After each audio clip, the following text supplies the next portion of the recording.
Breaking right now. US magazines have turned on Harry and Meghan. And Newsweek is looking into the shocking reason why. Something is shifting, and it's happening fast.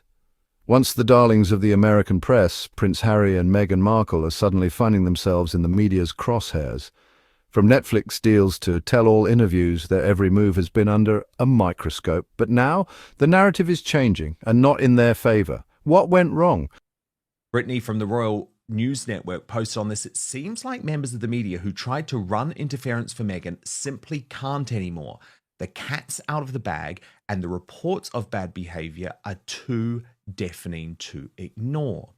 Now, I'm absolutely fascinated by the fact that it was the US magazines that burst Harry and Meghan's bubble, because, of course, reporters like me here in the UK had for so long been telling the truth about the actions of Harry and Meghan, but for some reason, maybe it was because of the woke tendency, maybe it was because of Black Lives Matter, maybe it was because things are much more on the left when it comes to the coverage out of New York and California. The magazines were not prepared to catch up. But it really has changed. And even Jack Royston, the royal correspondent for Newsweek, who is behind this article, has done an absolute 180, because for a long time he was a propagandist for Harry and Meghan. But now he writes that Prince Harry and Meghan Markle's US empire has been under mounting pressure after a series of high-profile articles in American magazines. The Duke and Duchess of Sussex have long hated the British media and framed their declining popularity in the UK as a product of tabloids poisoning the well of public opinion. However, more recently, US magazines have been the outlets throwing the Sussexes into crisis mode. Let me bring in the aforementioned Brittany from the Royal News Network now. And Brittany, it is really worth looking through this article and exactly the key moments where the American media changed their position on Harry and Meghan, starting with the cut. Meghan of Montecito. On the surface, Brittany, it was a positive profile piece. But the argument that Newsweek makes is actually this was the beginning of the turn in the Why is the US media media turning on them? And what does this mean for the couple's future in Hollywood and beyond? Buckle up, because today we're diving deep into the backlash no one can ignore anymore. Let's rewind a bit. In 2020, Harry and Meghan stepped down from royal duties and stepped into the American spotlight. Yes, it definitely was. I remember reading through the article at the time and going, oh my gosh, there's so many weird things in there. Like her trying to grunt to reflect like the sound or the emotion she was feeling or something. And I think you get the sense from that particular article that the author was like, okay, I see the image Meghan wants to project, but when I spend time with her, I see a different side here. So the two things aren't connecting. So she was very subtle in how she did it, because it was positive and glowing, you could say, but also these little weird things, like seeming like she says, oh, I go to pick up my kids all the time. And then they were all surprised to see her there. So there were just little inconsistencies, thrones in their office and stuff really did portray them, I think, in a negative light. And that just started sort of eroding things. But what I think is interesting about Jack Royston is I think his catalyst was really Harry's situation with African parks, because Jack Royston, if I remember correctly, has written quite a bit on that and how that there just seemingly wasn't any action from Harry. And the real problem, of course, for Harry and Meghan has always been themselves. They are their worst enemies. What they say, what they do is always contrasted with the reality of the situation. And so I think what is happening with the US publications is that I think they kind of bought into the idea that the negative coverage of Harry and Meghan was only due to racism. Obviously, that played into BLM and everything like that. But now that that's sort of ebbing away, people are coming to the realization is like, hey, no, things aren't totally right here. And those who are within the industry, especially Hollywood, I'm sure have a lot more reports of bad behavior. And so they're like, we can't hide this anymore. It's there. Everybody's talking about it, and it's just the reality of the situation. And unfortunately for them, Hollywood enables, you could say, a lot of bad behavior. But usually you have to have a decent amount of talent, and Harry and Meghan just don't seem to have much in the industry that they're in. And I mean, recently the cut has totally turned. They're not even hiding it anymore because, of course, after Polo, they ran that famous headline which had cut through in the mainstream media: Harry and Meghan's projects can't stop flopping. And I think, Brittany, there is one of those things that the mainstream media can try for a long time to drive a particular narrative, but eventually the truth has to catch up even to them. But there were It other does. examples which Newsweek tackle. So I think the next one was Variety magazine, Brittany. And this was really interesting because, of course, Variety is one of those Bibles in Hollywood. It really doesn't turn on stars very much. But the magazine made it clear that Meghan 2.0 was just not working. It wasn't. And they were all sort of seeing the writing on the wall. And again, because Variety is an industry publication, I'm sure they're hearing from WME, which Meghan signed with. And they actually, I think, did an article in conjunction with that, with Variety and that huge spread that they did on her as well. And so they're hearing all these things going on. And then you can't avoid the reality of the numbers. And all of Hollywood knows as well. Like, I love documentaries. I have found all of theirs to be a bore. They're overly bloated, they lack focus, and they just don't seem to be able to catch the story. And I think Hollywood as well is sort of not in the same way, but a bit has that royal family tendency where they want people they know can keep confidences. And Harry and Meghan went on Netflix and blasted to the entire world how awful their family was. And the people in Hollywood are sitting there thinking, well, what's going to happen to us if we get on their bad side? So best to keep them at arm's length in the first place because they don't want to deal with the backlash of, let's say, getting on the wrong side of Harry and Meghan. But I think as well, the dismal performances they have done on multiple levels, how difficult they are to work with, all of that is getting in the industry. Everybody wants to keep them at arm's length. Nobody is impressed. We need, I don't know, Meghan 3.0, 4.0, whatever she's on at this point. But I think Meghan, to be successful, she needs a fair amount of self-reflection at this point. And that seems to be something she is incapable of doing so far. At first they were embraced with open arms, hailed as brave truth-tellers, freedom seekers, even underdogs. Their Oprah interview made global waves. They signed multi-million-dollar deals with Netflix and Spotify. Hollywood loved them.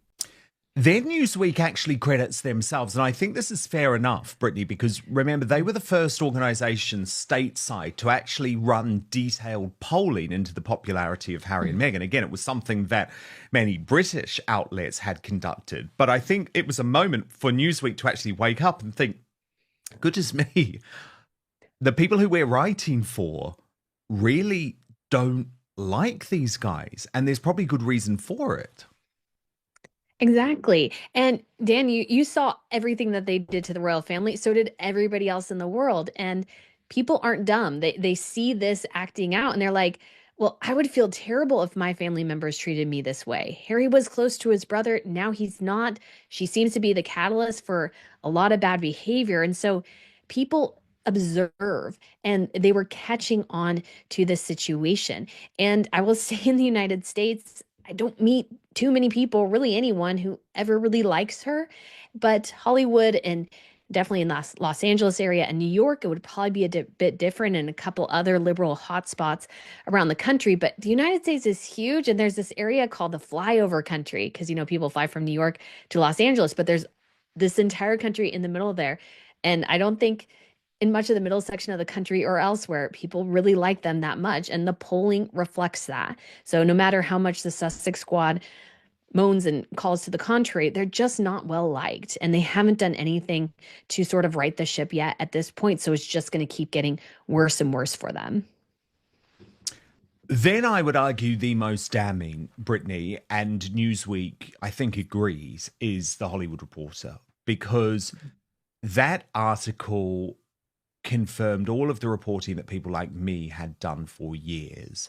But what it did was translate Meghan's bullying behaviour towards staff from Buckingham Palace, from the UK, to Hollywood, to Los Angeles, to Montecito, and it took away every argument that both Meghan and Meghan's friends and Meghan's allies had made for some time, which was there was a cultural difference. Brits had struggled to understand Meghan. She wasn't a bully. She was just American. That was sort of the argument.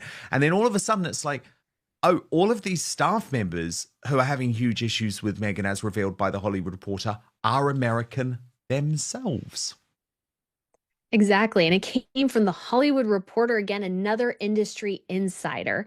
And it said a lot of what I had been suggesting as well, which is that they make poor decisions, that she always thinks she's right. She can't take advice. Like it was very simple there. I mean, I think maybe the article itself was probably less than 500 words, but it said everything that people like yourself and other people had been reporting for years, especially in the United Kingdom. So it sort of destroyed this argument that they had that was basically just the press hated them and wanted to smear them.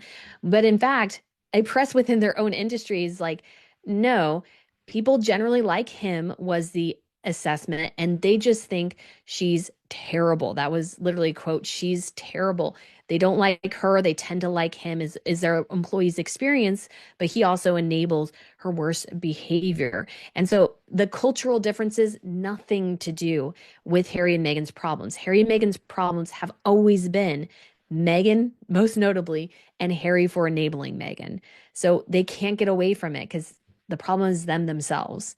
So the Hollywood Reporter, like I did a video calling Buckingham Palace, the British press, you guys were 100% right. And the American press was sort of went along with their side. It was definitely in the wrong. And people were really starting to catch on to that. The media adored them, but was it all too good to last? Then came the silence, followed by scrutiny. Spotify dropped them. Their Netflix content struggled to make a lasting impact. Criticism grew over what some called a victim narrative. Yeah, totally. Because the problem is for a magazine like The Hollywood Reporter, actually, once they allow their journalists to start reporting, which is obviously in their name, they're going to keep doing so. So they ran another piece recently, is Meghan Markle's new cooking show her last chance at Netflix. But the whole presentation is very much in a way that seems to be mocking Meghan. And of course, that was very, very different to what it used to be like. But Brittany, interestingly, there's also an increasing focus here in the UK on Prince William's own battles with the media. Now, this has come as a result from an article in the newspaper by Richard Palmer, who was the longtime royal correspondent for the Daily Express, who was recently made redundant. And he wrote this piece saying, "Inside Prince William's hidden battle against press intrusion." And I guess the main concept is that actually probably William agrees with Harry on certain fronts, but he is going to take his battle with the British press in a much more strategic and actually a much more sensible way. So let me take you through some key moments of the article, Brittany. Richard Palmer writes, "More generally, William worries about the effects on his wife and children after conspiracy theorists spread lies about Kate's cancer on social media last year. He wants to ensure that Britain's mainstream media does not feed on the worst of what is portrayed on the social media platforms." Then he notes a time recently that within earshot of the press pack, William and Catherine are known to drop charming little anecdotes about them into conversations with the public, giving the royal reporters an inkling of what sports, music, and school subjects they like, but without surrendering control of the message.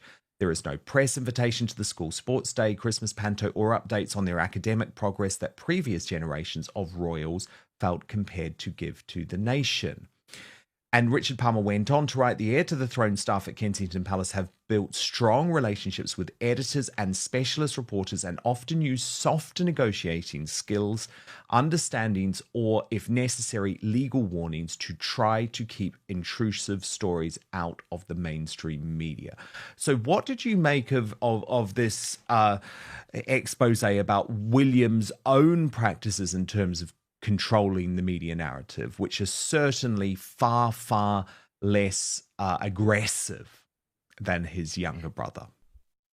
Even supportive outlets began questioning their authenticity and motives. Suddenly, the couple who claimed they wanted privacy were everywhere. in interviews, on red carpets, launching new projects. The public began to ask, is this about purpose or publicity? Yeah, I think William is doing the smart thing here because the reality is, as royals, you do have to deal with the media. So, in order to do that, you must be strategic in it because you can't risk alienating them because then they might turn against you. I don't think that's totally the case, but I think Harry and Meghan, some of the antagonism from the media is probably very real because of how they treated the media. William here is dealing with the reality. I must deal with the media, but I also must ensure the privacy of my family. So we will do strategic things. We will have good relationships with them because you know how you get good headlines sometimes is just simply having a good human connection with another person. That's so incredibly helpful. And not that the media doesn't report the truth as necessary, but they also have some sympathy and are even able to better, you could say, protect the family. Now, when it comes to the conspiracy theories about Catherine, I was sort of shocked when those started last year. And it was disappointing to see some mainstream outlets, at least in the United States, go on the hashtag where is Kate tangent. And so the only other thought I would have for their media strategy is that I don't know how they would have done it because I'm not an expert in some of that area of social media, but is how do they be proactive if something is growing online to sort of try to minimize it to the best of their ability? Not that people can't have a voice or what have you, but how do you maybe combat that in a more strategic way? I'm sure there is a way to do that. There are specialists for that, but that would be my only thought. I think their media strategy overall is very good. And I see actually a lot of the media strategies from different royal families. I follow a lot of them. I think one of the best is Spain. They actually film all their own royal engagements and put it up online, which I think is fantastic because in this new media landscape, the great thing is although they need to have their relationship with the media, Catherine and William also have a lot more control than previous generations did on what photos and videos and everything that they can release. And so I think it's great for them to take advantage of that and also to give rise to new voices in the space, you know, myself as an example, yourself as well, because independent media is where it's at right now. So I think Totally. they Why can should kind of we do have both. all of this filtered through? And I mean, there was another example of William quite recently with that influencer. Look, I think the game has changed. And this Yes. arrogance that the mainstream media used to have, especially the British Bashing Corporation, I call them, the BBC, Woke ITV, Sly News, they think they have the ability to set the agenda and be the only people that the royal family really has to care about. Well, that's not true. Actually, I would agree with you. I'd much rather they took a Spanish approach, but made all of the footage available to all of us, the independent media, so that we can use that.